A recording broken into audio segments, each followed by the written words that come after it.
Thanks for tuning in to Totally Not a Podcast, our new weekly show where we review each and every new Dragon Ball Daima episode.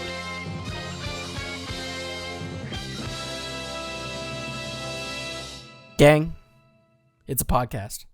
Okay, I just want to take it up from the top here. We have to think, we're 16 episodes in, I have to think of a better way of introducing it than just, it's a podcast, because that is specifically what this is not, as per the title of the actual stream. Well, does that mean your name is actually not Mark? Correct. Okay. Is that the canon we're going with? Yeah. Thing is, if we took that away, like, you would lose your thing. That's like Tyson's whole deal. It's a podcast. Do you think It's I a care podcast. about your opinion? You are a hamster. An ugly, stupid hamster. You stupid hamster. Yeah, I don't have the stream open right now. So We have to right off top, we have to thank Unscathed Art, who came in clutch with this within hours of the last podcast. So I really appreciate it. This is staying for the remainder of Daima at the very least. So yeah. I mean, it's quite cute.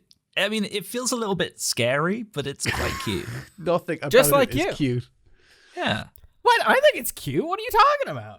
He's even doing a little wave. Okay, I think you. Is that a wave? I think you and I understand what cute is in very like we're worlds apart on that. So No, I mean, listen. The hamster is like has completely black eyes and looks like quite scary, but he's got like a cool fringe and like a little cute wavy hand and pudgy and some little face.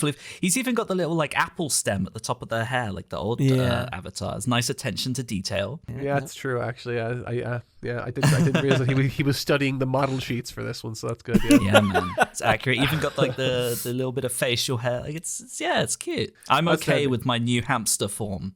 Okay, well, you have to be because that's what it's going to be for the next 4 True. episodes, I guess. I'm the one That's with fine. the OBS session, so I decide whether you're a hamster, and the answer is that you are a hamster. No, that is absolutely fine.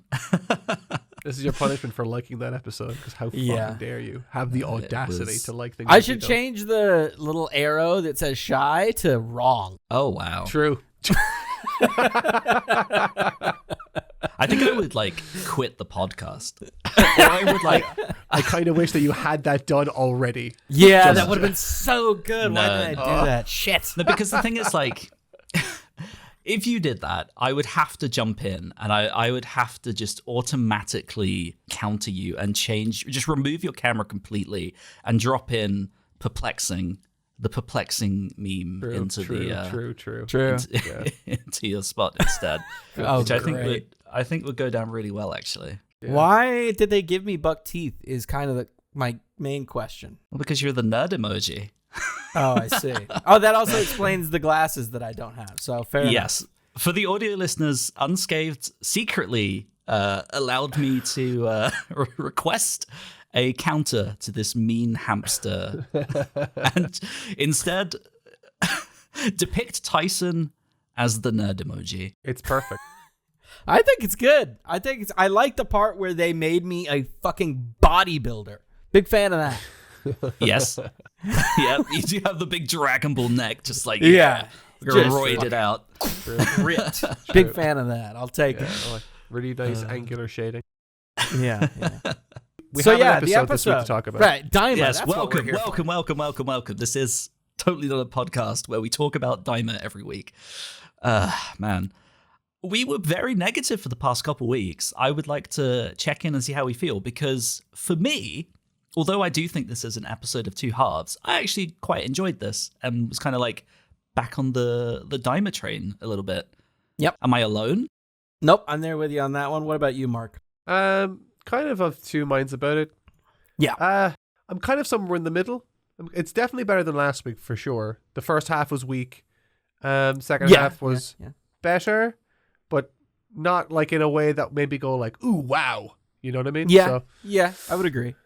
Yeah. So yeah, definitely moving in the right direction. But at the end of the day, we still only have 4 episodes left. So We'll obviously get into the specifics, but I think like for me, this represented a return to what was making Daima fun for me. Yes. In spite of maybe not necessarily delivering in other areas. Like it sort of brought back the character and the comedy in ways that I think were missing for the past couple episodes. And obviously we'd spoken about missing them, but I think like when you finally see it in an episode like this, it's like, okay, yeah, that's the little key that I was missing for the past couple weeks. That's good. I do agree that the first half is a little weak. And I don't even think this episode, even the back half, is amazing necessarily. But no, for me, it was a return to form of what I kept praising, even in the early episodes that you guys didn't like episode 4 or 7 or whichever ones you guys hated on. It was a return to what I don't think I disliked any of those, really. It was just like, I think the ones that I've disliked the most by far have been like the recent flurry. No, yeah, but you have multiple times cited those as weak points that you wish were done better in the early bits. But this episode was kind of a return to form for why even in those episodes I was having a great time watching, and I felt mostly the same here. I left the episode being like, oh, that was fun.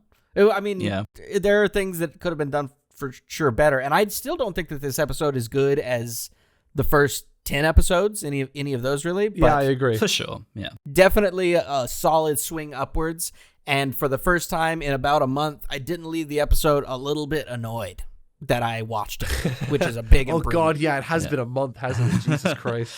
Yep. Yeah, I think like that's definitely one thing that I'll be really interested to reassess on a rewatch, because obviously, like, you know, we are watching this weekly, and so any tiny issue is going to feel magnified by like a million, especially given that this also coincided with the week off that Daima took. So like it extended out this stretch even more. So true. You know, I don't know that I'll necessarily like change my opinion on the past couple, but I would be very surprised if I sort of feel as strongly about that stuff in the context of, you know, not having to wait a week between stuff. But we'll see. But yeah, so to dive into the episode as a whole, I mean, I think we're all on the same page that it's very much an episode of two halves. And I think for me, the first half is weak, not just because it's quite slow paced, but because I think it sort of retroactively makes last week a little bit worse.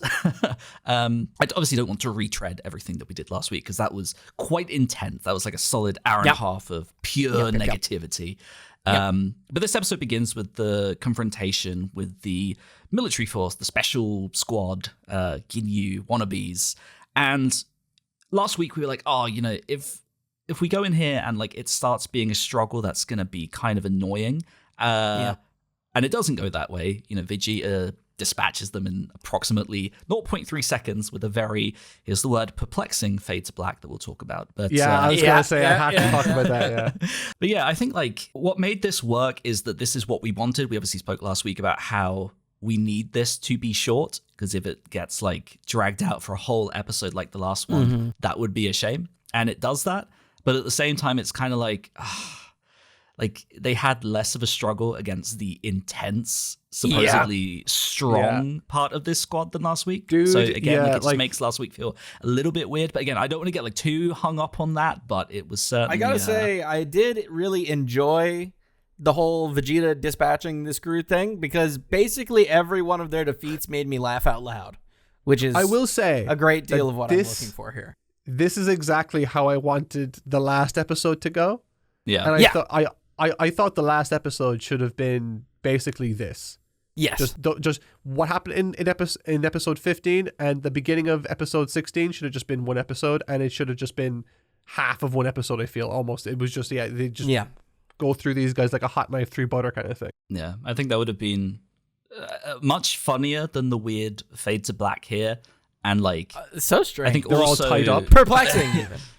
Perplexing, yeah. I think it would have, I think it would have come together a little bit nicely. But you know what? Like, what's here is fine. Like, you know, the little bits of like I enjoyed the very tall one walking up to Vegeta, and he's like a fucking huge ass like stick insect looking guy, and Vegeta looks so small. Like, there's little things like that that are fun and fine. I don't know. It was all fun. It I don't even know if I had fun with this first half specifically. It kind of felt like more like it honestly, it kind of felt like a formality, because like, okay, we got to deal with these guys now. They're established characters. We have to give them a thing. Let's let them do this. I was like, I didn't really get anything from this. Vegeta didn't get anything from this. They didn't get anything from this. I'm just kind of like, hey, we got some good laughs. That's what it's about. Yeah, I guess I just didn't find a lot of it funny then in that case, but that's subjective. That's but fair. like, I got these got out loud laughs out of me. Just Vegeta so unceremoniously dispatching every single one of them in the most disrespectful way possible. Got a good laugh. The bit where he like senses the like blast coming boomeranging back around and he just teleports in front of him and then moves out of the way. That's good. The shot for the video viewers, I've got it down in the bottom left here. The shot where this guy does this crazy thing with the knife and he's like, I'm gonna come get you, and before he can even start making his advance, Vegeta just shoots him with a blast and he's down. That one got a really good laugh out of me. I don't know, it's just so hilariously unceremonious. So much of this is just kind of made worse by last episode, though. I agree. Yeah, I do have to ask though, like it's been a kind of almost a running theme now, or a running mistake. It's definitely a running technique that's being implemented anyway, but just this fade to black stuff, it's very it's not something that I'm used to seeing in Dragon Ball at all, but it's been in Daima now at least 4 or 5 times. It's just it feels weird. It is very strange. Am I alone in okay. No, it's really odd, and I'm not entirely sure what the deal is there. Because isn't it supposed to denote like a passage in time, like, or something? Well, the thing that's weird about it is that like I would understand it if, like, for example, it was all coming from like a single director, but those fades have been in quite a few episodes now. Of completely different directors. That was what I thought as well. I'm not really sure. I mean, I know that like this was obviously planned for streaming originally, and so like ad breaks are kind of forced into different spots, which you definitely sense in this episode, where like it cuts to an ad break after like DEGESU looks out of a window, and then it's just like this awkward like that stuff I get, like, okay, you had to reformat it there, like fine, that happens, whatever, but when it comes to stuff like this, like that's just trying to deliver a comedy cut of like, it's gonna be a big fight, and they're done. It just didn't really work. So that was a little bit odd. Felt a little bit clumsy. There is an element of this scene before we move on that I really gotta talk to you guys about, because I've tried so hard to understand it, and I don't, and I haven't seen anybody else talking about this online, so it must just be a me thing. But like, what's going on at the end of this fight where he's charging up the big firebomb, and then this guy, something happens with a gun, and then that makes the explosion mess up? What's happening here? So the guy, the main Ginyu guy, is charging the big fireball, right? And his little homie pulls up the cannon. As he raises the cannon, he smacks the barrel off of the flame dude's hands, which causes him to drop the gun and for the firebomb to explode in midair. He smacks the barrel. Oh, so it's like just like teamwork and competence. Yeah. So like as he lifts the gun barrel, he hits the hands that are raised of the flame guy who's building the flame ball right now. Right, which causes him to drop the gun and for the fireball to explode. So it's just them being really incompetent together. I mean, I definitely got the impression that it was like teamwork and competence, but I could not for the life of me work out what was supposed to be happening. Honestly, when I first saw it, I thought it was fucking what's his face, Vegeta hitting it, like teleporting down and hitting it away. That's what I thought too. But like, then I rewatched and I was like, well, that doesn't seem to be the case. I don't know. It's all very confusing. I spoke about this a little bit in my video, in that like it's an episode of two halves, I think, from a narrative perspective, but also like from a directorial perspective as well, where like it almost feels it's for me, it was such a jump in quality to the second half that I was like, this is the same person? Like, what? Yeah, the first half, like, again, I don't hate the first half or anything. I just think it felt kind of clumsy. I was a bit bored by it. I'll be honest, I was a bit bored by the first half. So that maybe that's why I have a slightly more negative skew in this episode than you do. You were you kind of saw this first half as a kind of an inoffensive thing. I kind of was like, I kind of more actively like disliked it.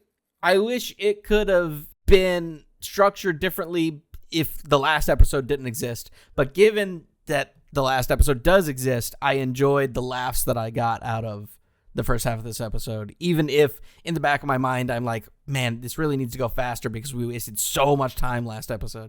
Yeah, I was gonna say, like, the first half is literally just they roll up on Ginyu, own them, and then walk inside. DEGESU looks out the window holding Dende, goes, huh? and then then you're into the second half. Yeah. Like that's Did all anyone the first else? half was. Did anyone else kind of have the feeling as well? I'm not sure if you've had this feeling or not, but I've been kind of waiting for like at the beginning of Daima, there was a built-in excuse for why Goku didn't use instant transmission, and that was because he was still coming to grips with his powers and learning how to manage and manipulate ki in his current forms. But it's clear they've gotten back to grips with things. I just want to know why. Like he said that he sensed Dende. Why didn't he just instant transmission to him? Like there are little things like that sort of get in the way of like the scene. And granted, like, I mean, having instant transmission makes the scene less interesting, but, you know, have a reason for why he's not doing it. Because like they're making, like, he even does this in the episode. He puts his fingers to his head and I'm like, oh, are you going to do it? This is where I become like pick and choosy with what I'm bothered about. Where like I agree. I is acknowledge nitpicky, that like that should like Is that should at technically least true? be. Yeah, it's technically true, and there should probably be at least some line about it. But at the same time, I'm also like, I get that this exists because like it's a contrivance so that we can do something a little bit more interesting with the story to keep everyone together. So like I can kind of overlook that. Like to me, that's you know, an annoying lack of attention to detail, but it's not say as like infuriating as last week where it's like a whole episode is built on fundamentally flawed concept. But see, like this is where it's like death by 1,000 cuts kind of thing, right? So you have obviously what happened in episode, was it 15, where like the entire episode feels like a contrivance that's just kind of like being difficult for the sake of being difficult just so that we can have some action. Okay. You get over one scene, but it's a collection of scenes. Then you have the start of this episode, which is like, you know, why aren't they just flying over the gate? Why are they bothering at all with these guys when they can just, you know, not deal with them? Oh, I know, because they're named characters. That's the reason, but it's not very satisfying. And then you have like, okay, well, why doesn't he just use instant transmission to go up to Dende? Oh, because that wouldn't be interesting. Like, it's fine, these things in isolation, I guess. But it's just because they're back to back to back to back to back, it becomes a little more hard for me to stomach. That's you know what I mean? That's completely fair. Yeah. Like I think that's kind of similar to how I feel about, like, just to go completely off topic here, but like how I feel often about like the English Dragon Ball dub, the old one, where like in isolation, like a lot of scenes, they're not like that different, but then when you start to like look at all of the differences, it suddenly starts to come out into a big issue where like, okay, a lot of these characters are actually quite different now. So like, I definitely get that and can relate to that for sure. I think, you know, that kind of thing can bother different people to different levels. So yeah, I mean, like it's literally just a question of just like them wanting to make a show, I guess, that is very evocative of the first season of Dragon Ball. But the trouble with that is that if you do want to go back, fine. But you also have to meet the characters where they are. They've learned things since those days as well, and they have to play a role in the story to some degree as well. And they've shown a willingness to do that. Obviously, they're transforming into various forms of Super Saiyan, but I mean, it feels like they're being a bit too pick and choosy with what they're going to use, because it's either all or nothing to me. There are various things and contrivances that happen in any given story, and certainly in Daima, where it requires some suspension of disbelief to accept that this is just trying to tell the story. And which one of those any given person feels capable of accepting easily just depends. Like, because obviously that also applies to all of the craziness last episode. Yeah. And for us, 100%. That was something that bothered us. But there are some people out there that were like, why do you guys give a shit about this? This didn't bother me at all. I get that it's just like to tell a story. So I see a comment here in the chat, and I'll address this one, but it goes to show how people can hear something, and I didn't mean it that way. So this person here is Mike the guy. He probably didn't mean anything by it, but he says, by this logic, Goku should have teleported to Dende as soon as he went to the demon world and beat Goma before he gets the eye. So in my mind, there's plenty of things that would make that totally fine not to happen. Like the fact that they're divided by two different demon worlds. Who's to say that they can sense each other in between demon worlds? I would be willing to assume that they can't. Furthermore, when they first get to the demon world, the whole story is that Goku's still learning how to control his ki and come to grips with his powers. There are plenty of things in the way of that particular instance being a reality, whereas now that we're at the end of the story and all those obstacles are out of the way, they become more obvious and more annoying to me. So it's specific to this instance in time, not before. So that's what I'm trying to say as well. Even more directly in this episode, there is a explicit attempt to explain that very thought process, which is only because, Dinde's a baby. He's not even that strong to begin with, but he's a baby right now. Now, why he doesn't have sentient thought, unlike Goten and Trunks, we may never know. But he's a baby. And it isn't until Goku gets inside the castle that he says, "Oh, I think I sense Dende now." Yeah. So it's like the explanation up until this point is little tiny Dende, very weak. Only once he's gotten this close can he now even begin to sense Dende. Yeah. But of course that begins to fall apart a bit when, like, okay, you sense him, go get him. Yeah. But I mean, I don't know. It's that didn't personally bother me. I did kind of like raise like a half of an eyebrow when watching it, but it's not like it did not upset me. But again, it just kind of comes down to the what each person is capable of suspending disbelief for. Yeah, absolutely. There 100%. Speaking of that, there is something in this scene because they roll up to DEGESU, who's like, "I'm doing a coup," which, first of all, actually, before we move on, can we talk about how hilariously stupid and not thought out his plan is, and B, even Chin says so. Yeah. It's very funny to me that, like, we've waited for, what was this, episode 16, right? 16 episodes for DEGESU to do something. Yeah. And he finally does something. And it's like, it's so hilariously not thought out. It's amazing. Yeah. It's just so underwhelming. So like, again, this was like another one of those things where I was like, really? Is that it? Is okay. Well, just like, at least it's acknowledged in the episode, which I mean, that kind of goes back to what we talked back like 4 episodes ago, where there is a difference between lampshading something and lampshading it, but then still doing the thing. So I'm not saying that them talking about it absolves how kind of stupid this is, but it's at least better than nothing to know that they are aware that this is a pretty stupid plan that he's concocted here. It's kind of like, so like, it's the difference between, have you guys seen The Room by Tommy Wiseau? No. Yeah, of course. Well, like, that's hilarious because he doesn't know how terrible it is. And it's just so, on its face, cartoonishly funny. But then you have another one, like, what was it called? Like, was it The Birds or something like that? I forget what it is, but it's just it's basically a movie that's designed to be terrible. I don't like that one at all, because like at least one was made in earnest, another one was just made intentionally to be bad. Like, I kind of like, I didn't want this to I don't want this to come across as like this episode rubbed me the wrong way. Like, I mean, like, I watched it, I enjoyed it fine enough. You sound pretty negative. I do, but like, that's only because you guys are saying all the things that are good about it, and I just want to add balance. But like, it's just one of those things where like, it does wink at the camera and saying, yeah, I know this is pretty dumb, right? And like, but I feel like when it does that, it's kind of almost embarrassed of what it is. And I'm like, I don't know. It's Birdemic. That was it. I see the guy in the chat writing Birdemic. Thank you.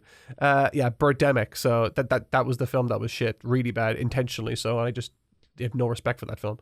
But when DEGESU just does this plan and it's just so on its face awful, I'm just like, first of all, why did you wait until now to steal Dende? Yeah, what was... like, why are you waiting until now, the moment where they're here, that the only people that can stop you? I just like, where was he going? Also, where was he going to go? Why are you waiting until the one singular moment where you currently have on its way the thing that if you don't get it, Goma could be more powerful than you and mess you up? Like, he knows the eye is on its way.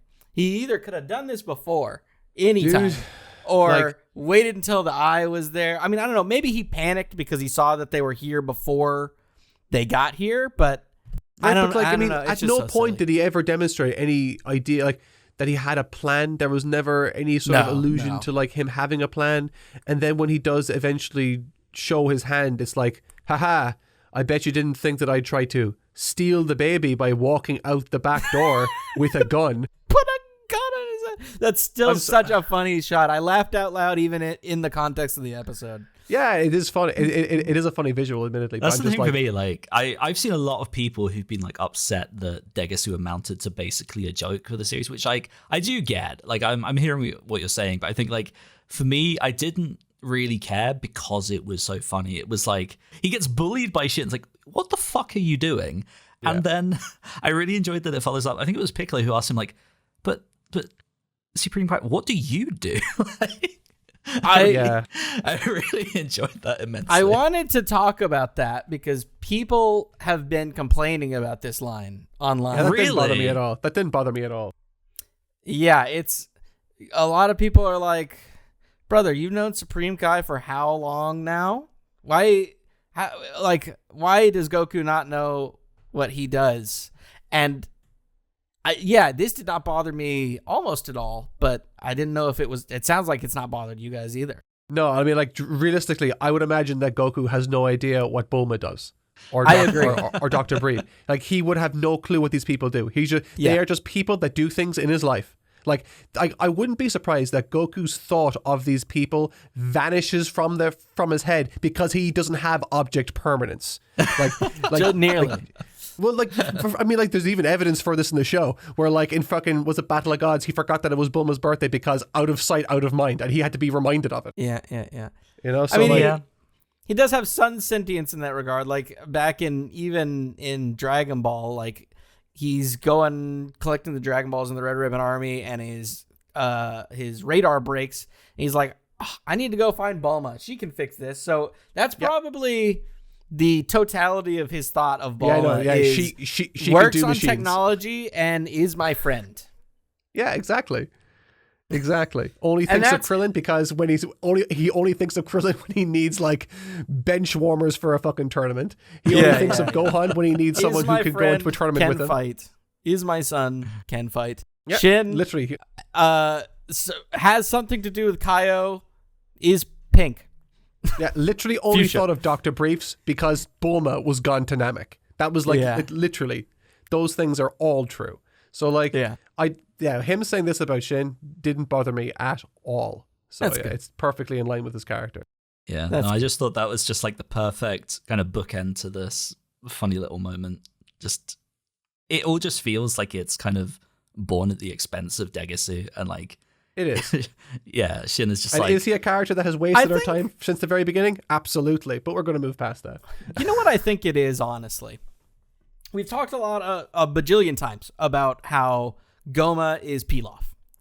And I think it is unarguable at this point, basically, unless something crazy happens in the next few episodes, that functionally DEGESU is not like some Shin Glenn's counterpart or whatever. He is just Shu and Mai.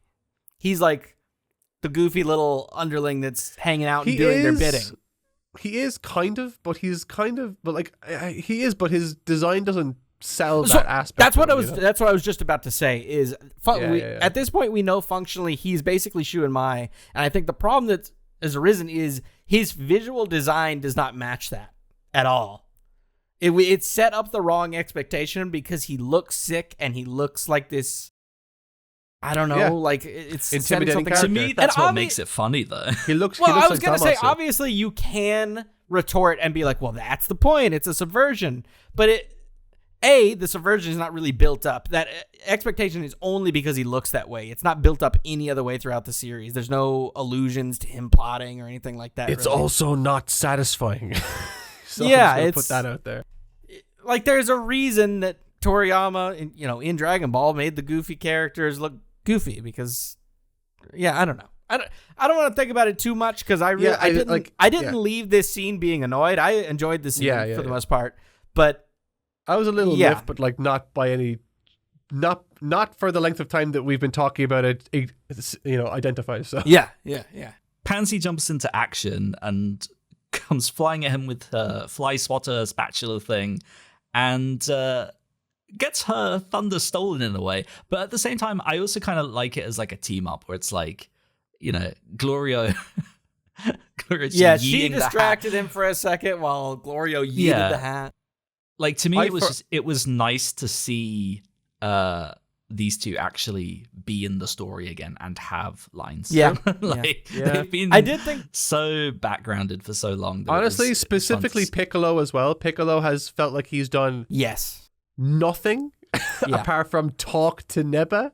That's like he's really done nothing of consequence. So I did laugh out loud, or maybe it wasn't laugh out loud, but I did laugh maybe internally because I know last podcast when we were looking at the next episode preview, AJ was like, I'm so glad that this shot of Pansy, I really want her to like contribute to the story again. And then we get to this shot and it's like one frame later, it's like, oh, she got owned and did absolutely nothing. And I was like, well, I don't know if AJ will like that, but no, it's fine. She did loads of shit. She caught the baby. She caught the baby. Very good. See? Yeah. Listen, without Pansy, Dende would have hit the floor. And then what would have happened? Who knows? He might have had shaken baby Daima syndrome. would have taken a very dark turn. Yeah, he dropped the baby. Yeah. I don't know. Yeah, I mean, like the scene itself was fine. Like, I don't know if I was the only one, but like, did any of you think that when that hat hit him, that like you thought that like what's his name, Hebus, actually chucked the hat at him? I didn't think Hybus was maybe involved, but like I definitely thought that Hybus chucked at him. For me, this scene, it was probably maybe my favorite of the episode, just because, like I said, like Pansy and Gloria were doing something, and Hybus is there, really upset that his hat was just thrown. He's devastated. That that was a good joke. Cold, which is cold, great fun. Yeah, that was very funny. Hybus is definitely the best new character in the There show. we go. So 100%. I don't understand how we're 16 episodes in. You've heard this character's name said out loud like 30 times, and you still can't remember his name or how it's pronounced ever. No. Yeah, I'm like Goku with Glory Hole, you know? I'm like... Yeah. That's true. Oh my God. Mark really is Goku tier, which maybe not a compliment for your... I mean, this is literal proof that, like, when it comes to your videos, like, it's not a meme or it's not put on that, like, you can't pronounce words. Because I see a lot of comments sometimes that are like, you watch the show and you have ears. How are you still getting it wrong? It's like, case in point. Like, he's not. Yeah. This is just. There's a lot of people. First of all, most of the stuff that I cover, I don't watch the show. I read the manga. No, for sure. But there have been instances where you have. Yeah. Also, with Mob Psycho, did I do it with Mob Psycho? Mob Psycho was one that I watched the anime for. I don't think I did names wrong for that because I remember at least one or two. I mean, they weren't like main characters, but there were definitely some where we either had to correct or whine that you got it wrong. But I remember something. I think Sarazawa maybe, or no, not him. Somewhere in season 2, there was some name that you did. I remember, even all these years later. I don't know who Sarazawa is. Okay, so that's fine. Oh my God. I don't remember. He's a pretty fairly. If I saw he's the guy characters... he's the initially bad guy with an afro. He's like got big crazy curly hair, and he's like a shut-in with the umbrella. Oh, vaguely. Yeah. Okay. There you go. Anyway. We'll leave the bullying behind for now. I refuse. Yeah. I mean. From here, I believe we land up into the courtyard, and they're like, "Oh no, the Dragon Ball is gone. What do we do?" And then Aransu arrives and is like, "Hi, I have a ball." And Ku looks incredibly upset, possibly the most mad that he has ever been in his life, for reasons I am not 100% on. He's quite grumpy about it. From a nap. Yeah, he's very sad. The only shot of him that I remember actually was like there was a panning up medium close shot of the two of them, and they were just rubbing their eyes. So I think they were sleeping last episode or the episode before. Just last episode they were snoozing. So they were rudely awoken. So I guess they're going to rumble. We're missing the far more important element of this scene, which is the awesome pan reveal shot of Dr. Aransu's talents. That made me laugh. It's like, it's just such a slow pan shot, and like it starts at like the waist, so like mathematically like 80% of the pan is just her tits. What are we doing mathematically? I love that was of such great importance to have been put in the document for the day. Thank you. Yeah, twice. Thank you. Well, You've been criminally down bad for Aransu for the entire podcast run, which is really funny. What's your because point? I don't expect that of you, but it's been really like just constant. And I don't know if it started before the whole like spitting thing or like It did. From the moment I saw her, I knew.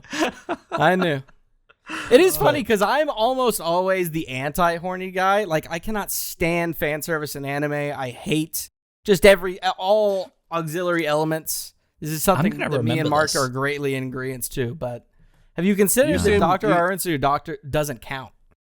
I see.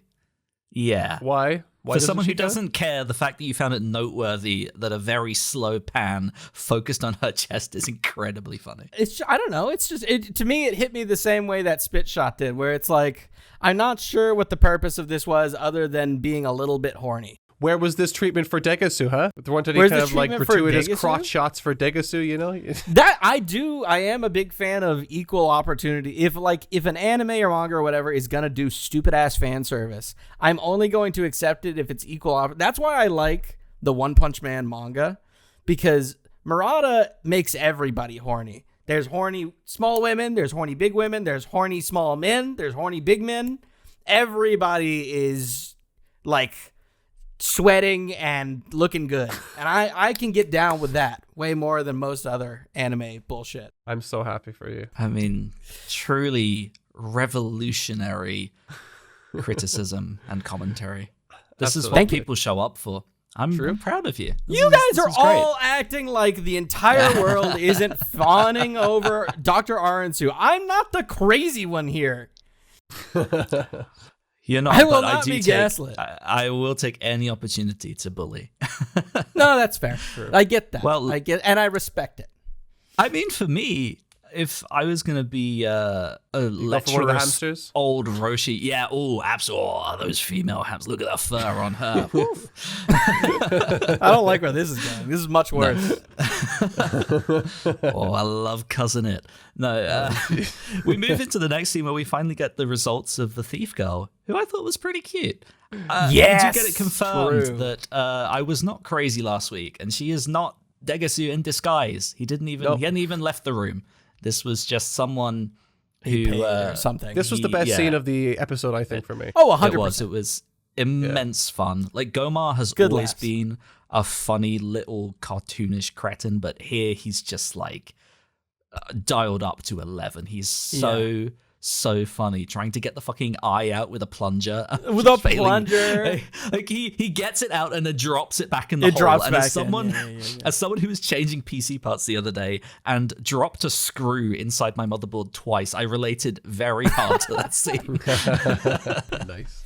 I did like that he uses a plunger. I like even before the plunger, he's using a bunch of other regular tools. Like, it's not any Demon World magic. He's got like a wrench out and like pliers that he's trying to get it out with. I like the mundanity of it. I don't get any impression, right? So maybe this is just a failure of my own observation, or maybe it's a failure of like world building, although calling it a failure is up for a debate. But like, this girl seems like a normal girl. She's from Demon World 1. Yeah. Is it like the implication here is that there's an entire civilization of people living here, but really all we've been shown are like the guards and the people living in the castle. No. So we saw the area that most of last episode was set in was not the castle, but a village outside the castle. We see also saw a supermarket looking out the window. Yeah, we also. Oh, did we? Okay, I missed it. So I missed it then. In that case, I didn't see that. No, not this. The supermarket was when they. Last episode, right? That was like 2 before episodes ago or something. Yeah. Oh, okay. When the military force meet Do and Ku. Yeah. Yeah, we've seen plenty of inhabitants of the first Demon World. She's not the only one. But I really liked her. She was a lot of fun, and she's just like a walking Dragon Quest reference. I mean, she has the tiara and she had the necklace as well. I forget. Yeah, the way she's decked out when she leaves the like throne room is like literally the exact same as a Dragon Quest character. Yeah, she just a walking reference. But she was a lot of fun. The interactions between her, like it's that perfect like straight man wacky dude kind of combo. 100%. That like it's really easy to nail, and they did it really really well. Yeah, They 100%. No, it does. The whole combination here with Goma always being the wacky sort of over the top character. Given what happens to him at the end of this episode, I'm very interested to see if that plays into the dynamic he'll offer scenes and stuff. Because they won't be able to do that as much. I think when he gets all big and. I think they might still. I think they still might. Yeah, they still very well might. Yeah, it'll be interesting. Yeah, that's definitely something I want to touch on. But like before we move on, I do have to just like talk about how well animated all of this stuff was. Oh yeah, his little zoomies. Yeah, like it brought this scene to life so well. Like to me, I think this was like one of the funniest moments because like it's not just him trying to get the eye out. Like there's also the banter between them where he's like, "Will you please put the eye in my forehead?" And she's like, "Hey, give me 100,000." And then she's trying to put the eye in his forehead, and like it just won't go in. It's like I don't want to be part of this freak. She has to like really push it in there. Like, a lot of great visual comedy in the segment. That really, I really enjoyed. Which I think is like why the second half was really positive for me because like the first half. Like it's not very little happens in it and it's not particularly well directed. But then you get to the second half and it's like, okay, we have the fun hijinks with DEGESU who's just being shit. Then we get this fun stuff. Like it just to me it was back to back fun, but at the same time it was also moving pieces into place. Like Arinsu and Du and Ku show up, okay, now they're in place. And then of course it leads into this big third eye transformation moment, which is possibly the most important part of this episode as far as setup for what's about to come. We theorized for a while who will get the eye and what will happen to them. I think we basically all kind of landed on it being Gomar in the end because it's the simple answer, and we saw what looked like Abra growing big when he got the eye. So I think this is all like an expected outcome, but cool to see all the same, I thought. The random happenstance of just the way that the eye made its way to them was a bit weird. I thought there would have been more of a plan behind it, but that was one of the things I was about to say is because you're like analyzing like the inhabitants of the Pristine World or whatever, and this girl. One thing that I am finding funny to think about right now is so we learned that this is just a girl that DEGESU sent to steal this. We're never given any knowledge that there's anything special about her. She's not like an assassin or a saboteur.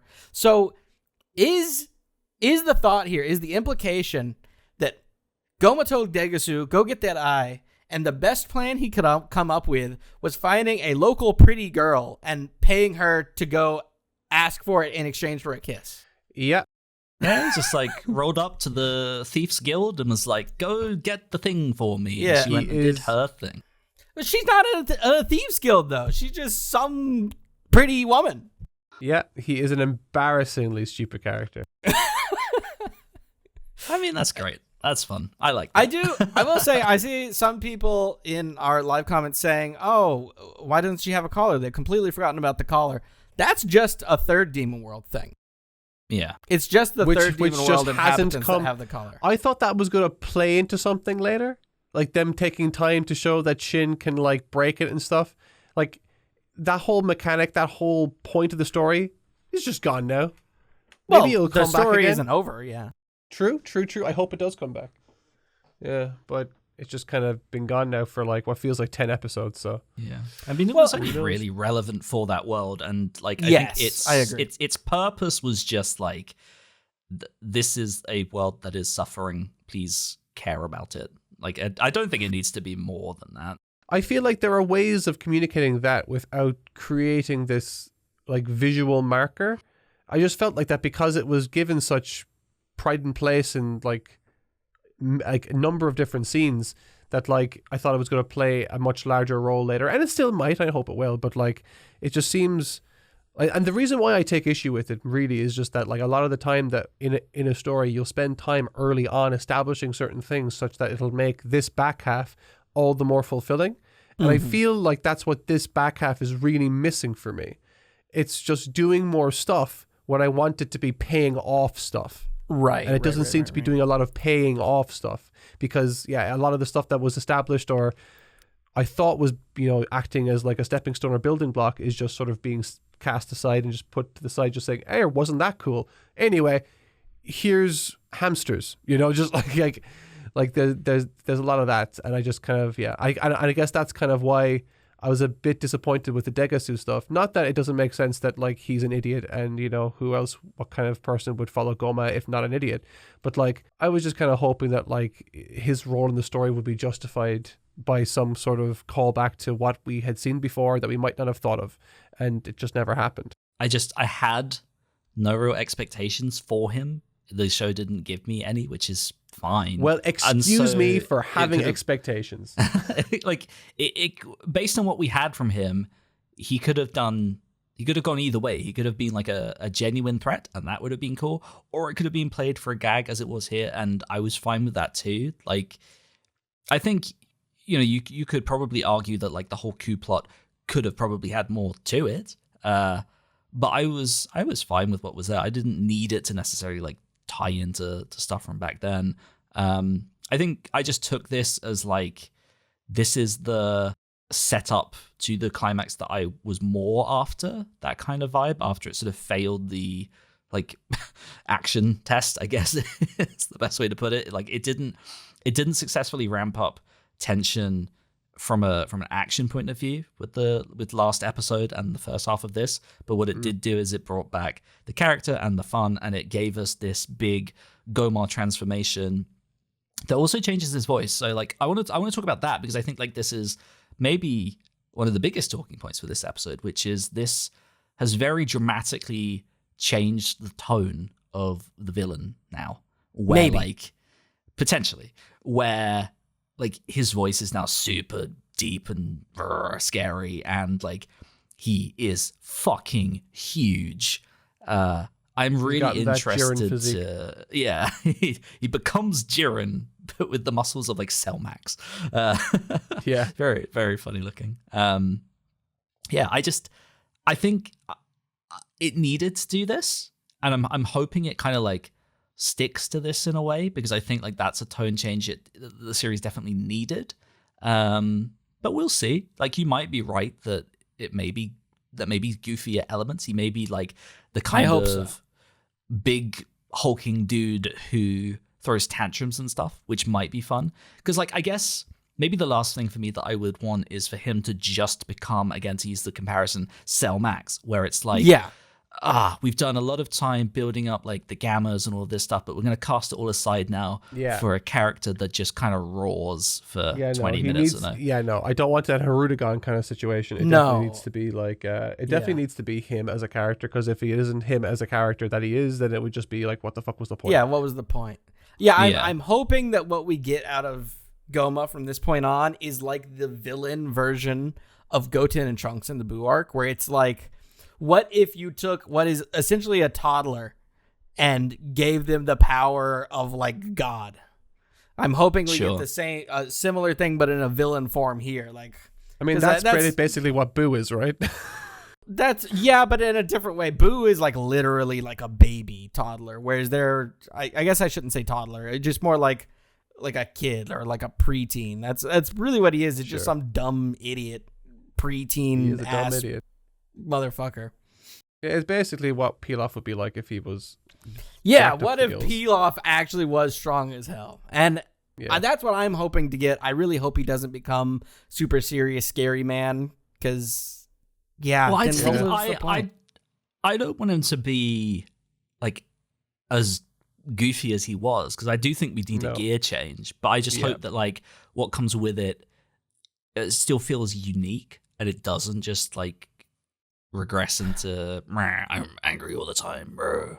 He can be Goma and like have unique elements without becoming super serious, because like, again, the angle is just, it's this little cocky, crazy little doofus who suddenly gets to be the big kid on the school ground.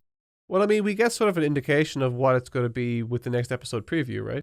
Yeah, so we jump into the next episode preview, and it's kind of like balls to the wall fucking madness, where like, I think there's more details here than I think people have picked up on, but I guess like the main takeaways are that Goku and Ko will fight Do and Ku at some point. But I think what is also interesting is that there's also a shot where Do and Ku and like all the Ko are on the ground, and it looks like Arinsu and maybe Ku is holding a Dragon Ball while others are flying off into the sky, which makes me think that like maybe they will deal with the Glorio betrayal stuff and maybe create some kind of alliance in a way. Like that's the impression I'm getting from the fact that like people are flying away from them. Like whatever fight has happened there, it almost looks like something else is happening, because you also then see a shot later in the preview of the like island flying into the sky, which we saw in the opening. It's very One Piece 1.0 arc. And they're fighting on that. So like it almost seems to me, again, just like completely guessing here, that like they'll deal with the Glorio Dooku stuff in part A, and then they'll start fighting Gomar in part B. That's how I'm reading this preview. Yeah. What's that? I'm trying to make sense of what I'm looking at. Is that Piccolo in the background there with Vegeta? It looks like because the image I'm looking at is quite small, it looks like Piccolo's like wearing like a weird glowy hat. That's the Makongo where are you talking about? It is. Yeah. So in that rotatey section, you have Goku and Piccolo and Vegeta, and I think even Glorio is there with Kaioshin, right? Yes. They're all jumping into action. So yeah, I think we might be getting a big sick-ass group battle. Okay, before we move on, I just need to make sure that I've processed what just happened correctly. Yeah. Mark saw an image of Piccolo doing the Makongo Sappo, the special beam cannon, and said, "What's that glowing hat that he's wearing?" No, I said it looks like he's wearing a glowing hat. I just want to make sure I followed what just happened correctly. I would quite like it if Piccolo had just adopted Hybis's hat and it was now glowing with ki. That would be cool. That would be just passing the powerful hat around. This is mine now. Piccolo has a new form. Yeah. Glowing hat, Piccolo. Yeah. That was the third eye all along. Yeah. I'm looking forward to the next episode. I don't know. Are you guys? Yeah, this is the longest next episode preview I think we've had since episode 7 that showed some of the action from 8. Yeah, it looks to be a big one. They showed a lot of action cuts in this already, which is wild. Again, like the fact we are seeing a giant fucking spiky island flying into the sky is really sick. Obviously, we've seen some of that in the opening already. Like, yeah, we're in the big proper final stretch now, and I don't know, man.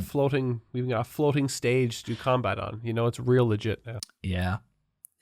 I'm curious to see how things play out, because I'm not crazy, right? Like it shows Do fighting Goku here, but there's also a preview of them on the ground, and then everyone looking as though they're flying up into action. So like that's got to be separate plot points, because like I think the way that it's cut together in the preview makes it seem like it's a gang versus Do and Ku fight, but that doesn't look like what it is. No, right? I think it's both. I think they will probably roll up, start squabbing, and at some point something happens at which we realize either Glorio is not interested in teaming up with Arinsu anymore, and there's that, or B, a greater threat in Goma reveals itself, and then we kind of get this interrupted as they're going to deal with that. Because, I mean, I've got the shot full screen on the stream here, and it is the whole gang, Shin, Glorio, Piccolo, and presumably some others flying away, and on the ground you've got Arinsu still holding the Dragon Ball, Ku and Do chilling, and then Neva and Hybis and Bulma are down on the ground, the whole Kadan crew's on the ground. Somebody else I don't recognize, but they're all just chilling. One thing we've also missed from this is that there's a shot of the Tamagami like pointing to himself, like, "Huh? Who? Me?" Yeah. Which I'm like, So like, is he joining? Like, what are we doing here? Obviously, like, maybe I guess they obey Neva, right? So that would be so much fun. Are we teaming up? Like, that would be sick. Oh, that would be great if like the Goma shit happens and we're like, he's like a legit threat. This is like a problem that would require adult Goku and Vegeta. And they're like, shit, we need to figure this out. And Neva recruits the Tamagami to help. That would be sick. Yeah. Yeah. There's also a great point that Kaiser leaked music made in the chat about how that shot of everyone on the floor, the arena is completely destroyed. So this is obviously post-fight. I think that confirms what I was saying. Where like, doing Coup will be part A. They'll like sort that shit out, and then they'll go off and fight Goma for part B. So, okay, that seems like it's going to be a pretty fucking action-packed episode. Then you can also pick up some details here. I think. Oh yeah, he is wearing a hat. Yeah, I see it. Man, you know what though? I think there's even more hidden details in this next episode preview. I think we're getting even more tricked than we think. I do think that they fight, but if you look at some of these shots where the initial assumption is, it's Goku and Ko fighting Kudu, you'll notice in the background they've got the purple spikies that are definitely Goma magic. Oh, yeah. Yep. And the rotating shot also has the spikies, so I think there's some trickery going on. Yeah, here. this is them fighting Goma right now. I think yes. So are they? So that makes me wonder. Then, is everyone going to team up against Goma now, or is it more of like a tournament of power free for all situation where like the Goku gang's going against Goma, the Arinsu gang is also going against? It's a big scramble for the Dragon Balls. Yeah, I'm wondering which it'll be. That could be.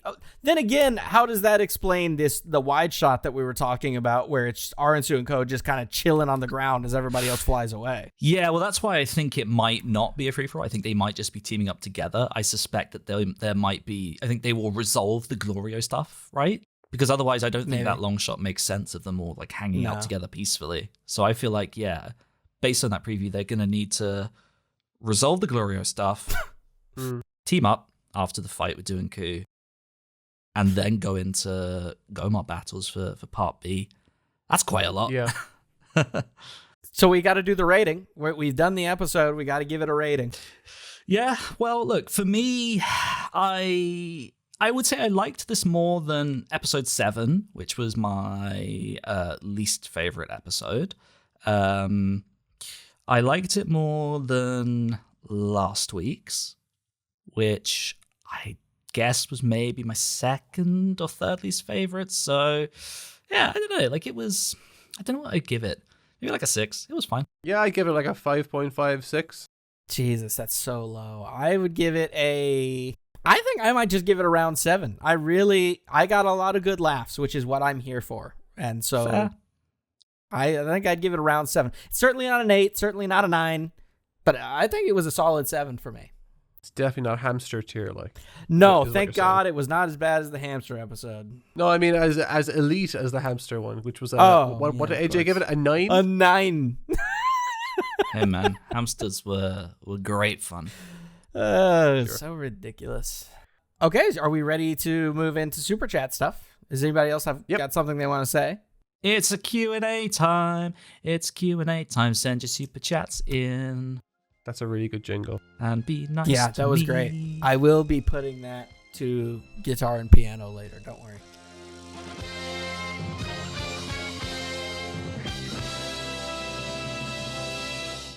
Frequent submitter, Jin and Sofa Podcast, who says, "Hey guys, longtime listener, frequent questioner. Do you think there will be some fusion still to come to fight Goma? What do you predict? Who do you predict will fuse?" There has to be. I forgot the fuse bugs exist. That also makes me excited. Have to, but okay. What I'm about to say sounds ridiculous because it's Dragon Ball, and of course they're going to do it. But so many things have just been in here just to be in here that if they don't do anything with the fusion bugs, it'll just be another thing that they did just for the sake of doing it. It can't be though, because it's Dragon Ball and they would never just tease fusion only not to do it. Yeah. Sure, right? I'm team no fusion because I just think that's what Daima brings to the table. I think it would just be a troll. Or actually, I think I'm changing my guess. I think it will be used, but not in the battle. I think it will, as some people have guessed before, I think it will refuse Shin and Kibito at the end of the series to smooth things over continuity-wise. Oh my god. Yeah. That makes so much sense too. And that seems fittingly disappointing. You're so miserable. Yeah, it's Mark has two modes, and it's let me tell you why this is the greatest piece of fiction ever written, and I want to kill myself. There are no he's sick at the moment, so he's in death mode. That's true, but it's he's true. been like this sick at the multiple moment. weeks. Yeah, because it's been shit. Okay, that's why. Wow. See, there's no in We between. were all in agreement last week that last week's episode was the fucking pits, and we're not dancing around that either. Well, hey, now me and Tyson have been fighting you all episode to be happy because it was fun. True. It's too late. Mark's already switched modes. We're gonna label him the number you guys, one. I think you're looking at this in a much more reasonable and healthy way, where it's like you're looking at episode, and looking and enjoying it in isolation. Whereas last week's episode created such a deficit that in order for me to feel good about the show again, it needs to climb out of that pit. I'm definitely not looking at this show just episode to episode. That's a very different approach to what I took, which was I've been so disappointed by how fucking lame Super Saiyan 3 was that a well-directed, fun, adventure, happy hamster episode has changed my life. I'm just I think a lot of it, what it is, right, is it was building, and then we got episode 8, and it was like, honest to God, it was an episode that it was an episode of Dragon Ball that I had so much fun with. It had everything that I would have ever wanted in an episode. And I thought, wow. And we're only on episode 8, fast forward to episode 16, and it hasn't gotten anywhere close to that good since. So it's just I'm kind of still waiting for that big moment that makes me feel that again. And maybe that's undeserved, maybe that's unfair. But, I'm only holding Daima to its own standards, so, No, I'm with you. I'm still waiting for Daima to be as good as episode 8 because it was just the best. Yeah, that the show has been. It was very good. I don't know, man. So episode 10 with the squid was pretty peak. AJ, no. I don't want to hear it, Mr. Episode 8 was a 6 out of 10 or whatever, but the hamster episode was the best episode of Dragon Ball. I'm pretty sure the rating you think I gave that episode gets 2 points lower every time. And I will continue lowering it until you apologize formally. I think when you rewatch that series in full, you'll see that episode is good, but not phenomenal. I could not possibly disagree more. Hang on. Whoa. Are you saying that episode 8 wasn't phenomenal? Yeah, it was good. Of course he's saying it's not phenomenal. He's just insane. That actually just it is so on its face, first of all, by far the best episode. Yeah. But to say that, even if you don't think it's the best episode, to say that it's not just an exceptionally well done episode is weird. It's fantastic. It is a well done episode.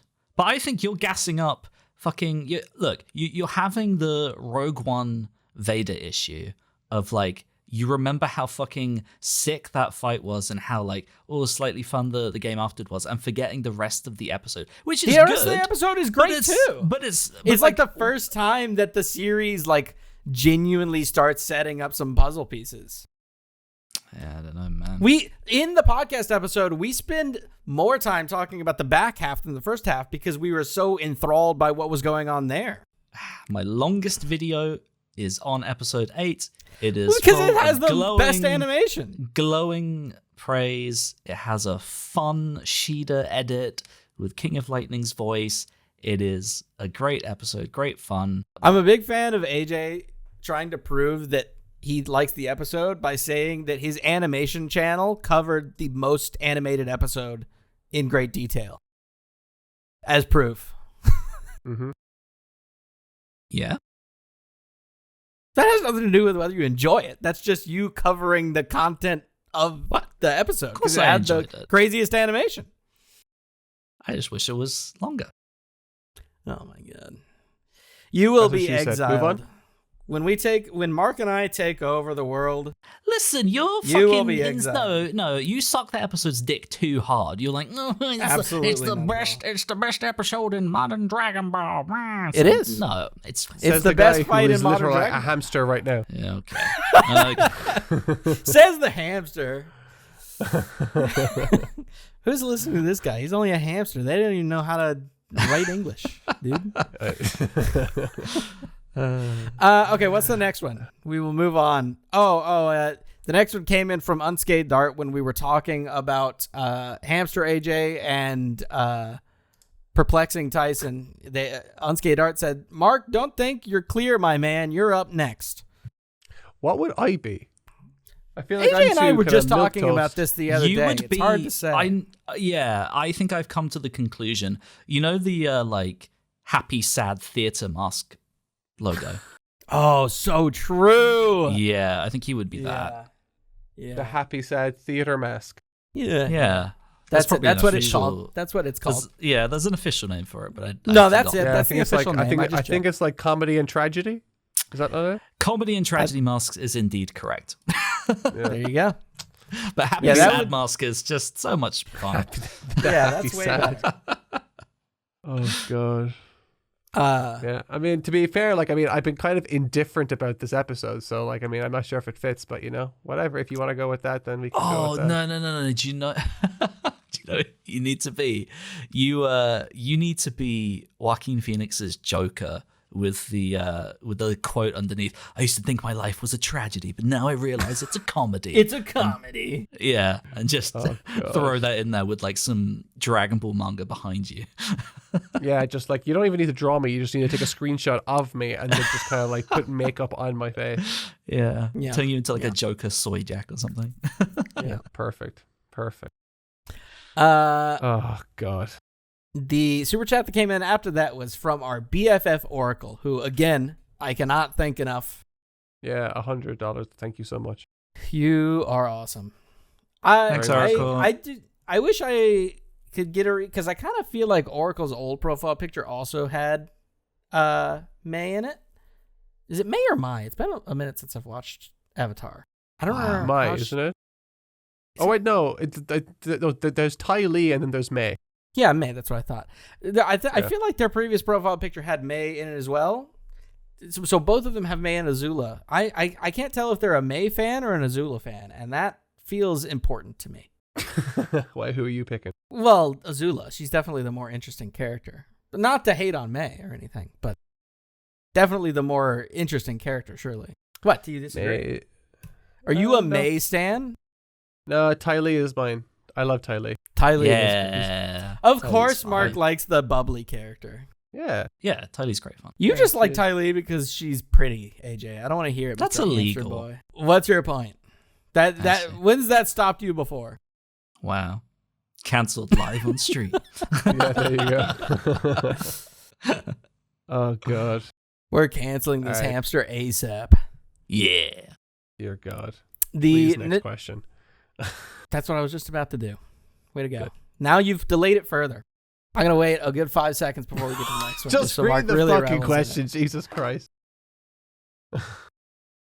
Dude, what the fuck? What is happening right now? Just read the question. The next super chat comes in from Proto-EXE. No. You gotta shut the fuck up, AJ. No, listen. I agree, AJ. We should stop this just a little bit longer. I edit these every week, right? And one thing I notice is that Tyson is incapable of starting any super chat without going... let's see. Next where is it? Because I got to scroll through and find them. It's great, though, because it makes editing quite easy, because I can just chop up bits. Just right there. Boom. Yeah. Mark, do you have anything else you want to interject before we get to the next super chat? No.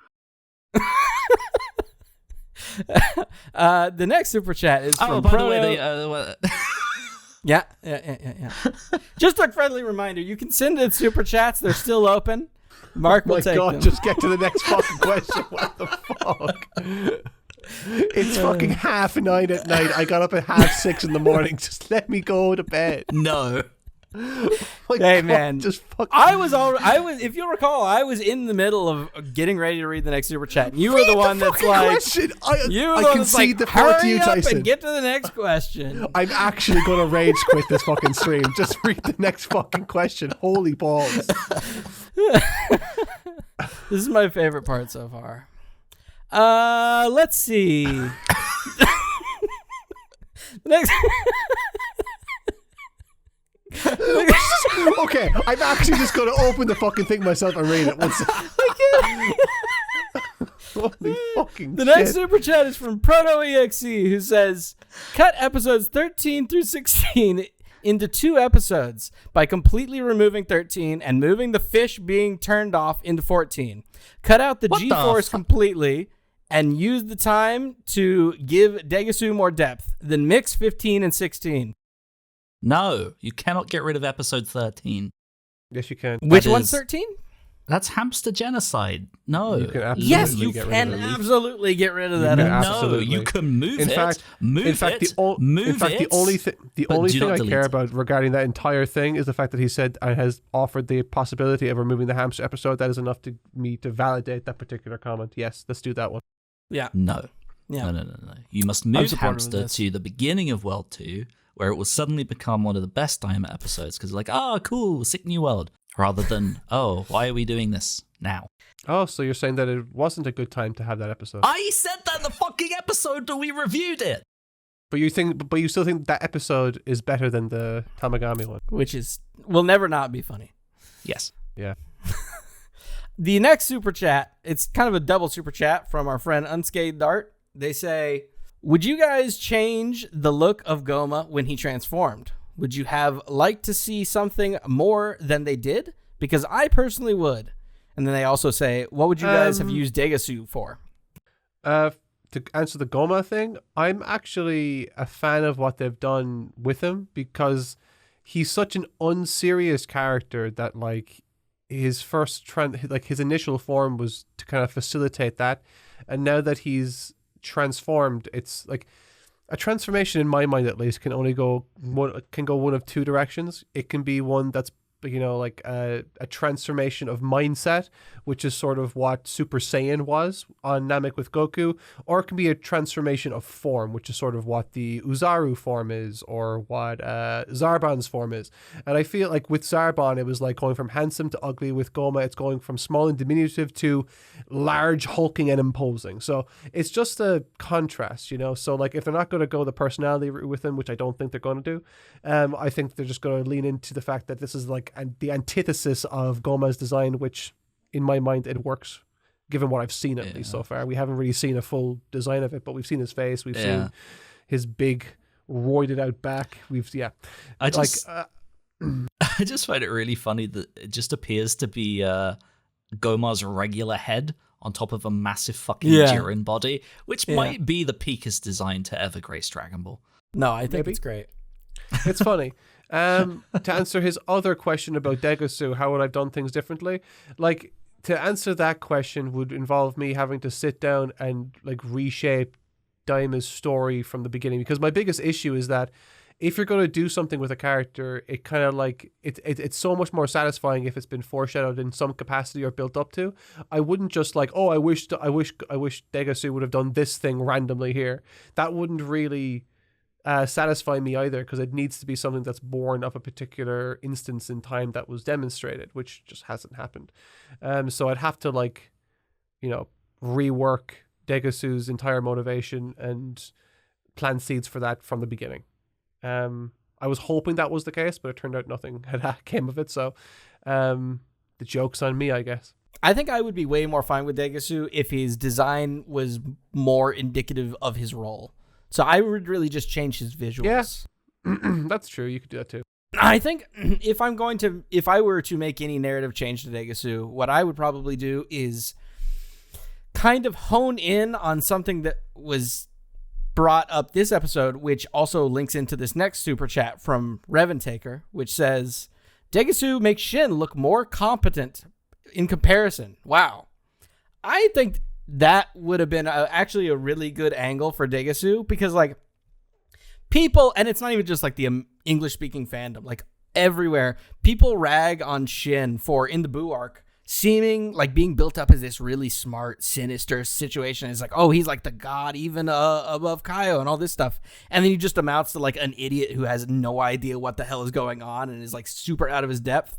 I think it would have been fun if DEGESU was like the counter to that it's like, actually, against all odds, Shin is the like successful one in the family. He's like the competent one. But then you have Arinsu then, like, obviously, and she seems really put together. Yeah, I mean, they're technically related, but you could have played up the, like... They're as they related as DEGESU is. Right, but the point is that, like, DEGESU looks like Shin. Like, they are very... They are treated more in tandem than Arinsu is, I feel like. Are they? I don't know if they are. I think like, we just had more of an opportunity to see Shin with DEGESU so far. I suppose that's true. I don't know. I would have enjoyed that dynamic, though. The Shin actually not being the fail son after all would be a good angle.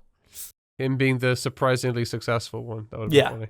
Yeah. The next super chat comes from Joseph Rodriguez. Their first one says, do you think Vegeta will get distracted when they move against Arinsu? Because we know he's a boob man. Oh my god, that is actually so funny. You know what? That would be funny. I think that would be great. But Vegeta is extremely loyal to Bulma. He would It's never... true. Yeah, he would never do that. No, he wouldn't. That would, if that weren't true, that would be a fun gag, though. I don't actually. Funny, no, that would annoy me more than anything. Vegeta, I did just rant like a couple of podcasts ago about how I prefer the like awkward, reluctant hero Vegeta than I do the like goofy Vegeta of Super. So that would kind of undermine that, I feel like. But I like the thought process regardless. The next one is from Zekin, who says, "Do you guys think Goma is the final villain? I don't." I do. I do. We're we don't have enough time for anybody else, right? Yeah. Next episode is 17 of 20, so there can't really be anybody else. Yeah, there's no time for it to be anyone else. No, there's just no time. Gohan could show up. He could still be in it, guys. He could still win the Tournament of Power. True. Prelude to Gohan Beast has awoken inside. Oh my god.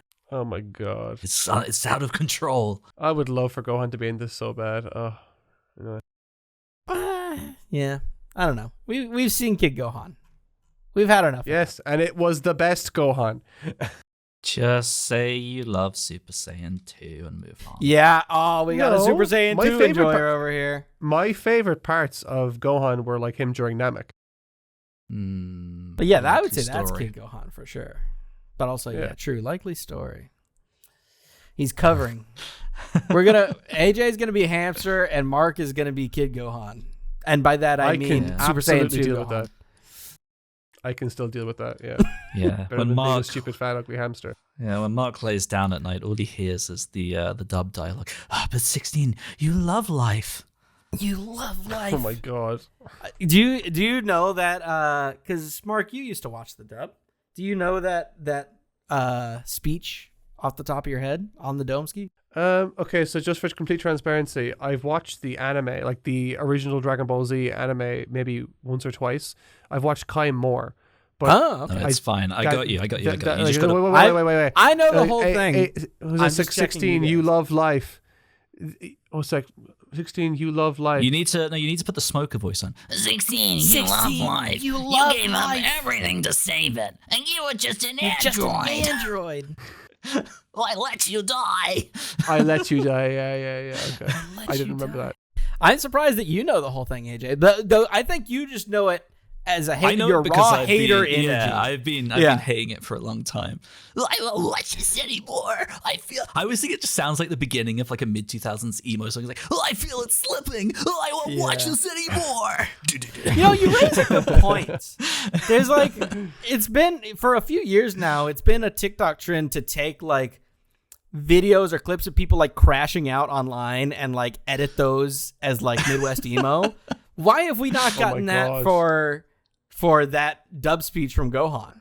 Right? There's that. Was it that fucking like MLG Call of Duty clip with that streamer talking about like the whales are dying and stuff? Just because it's 30 seconds to Mars. God, I love that.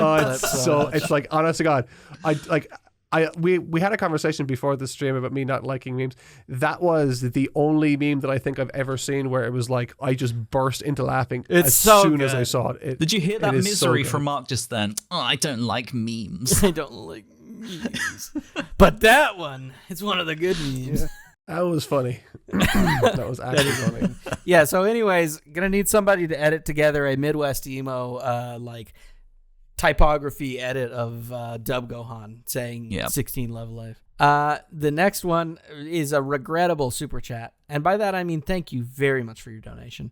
It comes from Quantum Chris, who says, "Nah, I'm still with AJ. Hamster episode is top 3 best of the series so far. Was first episode, Super Saiyan 3 Vegeta and hamsters, where I hate to tell you, but their second favorite episode is Super Saiyan 3 Vegeta, AJ. I don't care. If they're with me on the hamsters, they can... They're not actually with you on the hamsters because you think that's the best episode. They said their third favorite, so... I don't care. I'll take any win at this point. They are orders of magnitude more reasonable than you. Yeah. No. Any win is a win. Well, if you want to call that a win. Yeah, whatever helps you sleep at night, as they say. Yeah. True. I wonder what an AJ at the start of this series, before, like on episode 1, say, and he saw like into the future to this episode. I wonder what would he make of you being a hamster in this episode? Would you feel something like, you know, this doesn't make sense, but it feels right? Would you get that sort of a feeling? No, or would you just be like... I think I'd feel like a great disturbance in the Force. Like, something's awry. There's some what sinister undertones behind the art on display here. My representation feels questionable. Okay. But it's actually what you want, you know. It's, you are the one that co-signed it, so just keep that in mind. True. It's fine. I'm happy to be a hamster. I mean, if you want to draw me in my favorite episode, episode 8, by all means, go for it. You know, True. I'd wear that proudly. The final super chat comes from Zero Nigel 332, who says, "Do you think the point of Daima is that narrative is unreliable depending on who gives it, since so many narratives now contradict what we've been told?" I feel like that's intellectualizing what is a problem rather than just accepting it as a problem. No, it is the unreliable narrator of Dragon Ball. Yeah. He's the real villain. I mean, whatever you want to think about. Like, I mean, again, it's difficult to make any hard and fast judgments on Daima as we haven't seen the complete story. All we can do really is react in real time to things that feel like they're getting payoffs, like the whole DEGESU thing, which felt like a big nothing burger to me, at least. So in regards to Daima as a whole, the jury's out until episode 20 concludes. But so far, it feels as though the closer we get to the finish, the more of that third act sort of vibe that I have come to expect from different stories just isn't as prevalent in this. But hopefully that changes. There's still room for it to change, but I just don't anticipate it will change. That's all. I can't believe Mark's such a hater. It's me. I wonder what your Daima review is going to be like. If you go back to like I wouldn't have wagered like big money as well that if you went back like I want to say 5 weeks, people would be like, it's pointless listening to Mark talk about things. He's just gonna love it all the time. Fuck you. Fight me. I can be miserable just like you. Anybody that says that clearly has never heard Mark talk about the Boo arc. True. Mark is very capable of hating things for crazy reasons. You gotta learn crazy where reasons, he draws the line. No. Mark's normal thing is that he'll like latch on to a very specific thing. Yes. And won't let that go. The Boo arc is bad because Piccolo telekinetically talked to Goten and Trunks in the Room of Spirit and Time. That's just facts. Yeah, that's what I said. Yeah, that was the whole video. Yeah, it's just that is the crux of why I don't like the Boo arc. Just that one 20-second exchange. Yeah, I that's what I recall from when we produced that series. Oh, I know. You made that abundantly clear. Yeah, clearly accurate. Verbatim. Yeah, clearly, I think so. All right, close us out. Thank you guys for for coming. Thank you for joining us. Thank you for your super chats. It's greatly appreciated. Hold on. I'm going to fucking stab Tyson. Oh, no! Oh, you have fucking episode 15 up there, for fuck's sake. That's so funny. All right. On that hilariously inept note, let's just call it quits. AJ can just superimpose episode 16 on top of it in the edit, and nothing like this will ever happen again, I'm sure. Thank you everyone for watching. Thank you for your super chats. We will see you all next time, and there are only 3 episodes left, or is it 4 episodes? 4 episodes. 4 to go. We got a month left. Well, less really. It's the 28th that the series ends. Not long to go. Yeah. So once that ends, that's be the last Toriyama thing that we'll get. So let's enjoy it while we can. God bless. See you all. Love you all. Bye bye, my babies. Bye bye. Bye. Bye, gang.